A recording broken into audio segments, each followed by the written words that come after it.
प्राप्तिकर विभागानं काही कांदा व्यापाऱ्यांवर छापे टाकल्यामुळे कांदा विभागातील व्यापारी वर्गांना दैनंदिन लिलावाच्या कामकाजात सहभागी होऊ शकणार नसल्याचं बाजार समितीस कळवल्यानं बाजार समितीस नाईलाजास्तव कांदा लिलावाचं कामकाज बंद ठेवावं लागलं.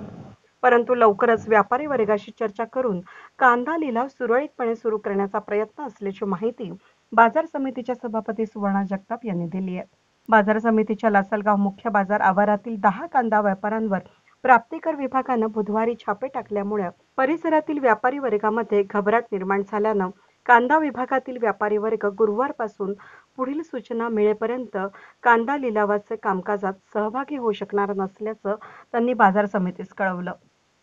म्हणून बाजार समितीस कांदा लिलावाचं कामकाज बंद ठेवावं लागलं आहे. दरम्यान शुक्रवारी अमावस्या असल्यानं कांदा लिलावाचं कामकाज नेहमीप्रमाणे बंद असून शनिवारपासून पूर्ववत कांदा लिलावाचं कामकाज सुरू ठेवण्याबाबत लवकरच व्यापारी वर्गाशी चर्चा करून निर्णय घेतला जाणार असल्याचं जगताप यांनी सांगितलं.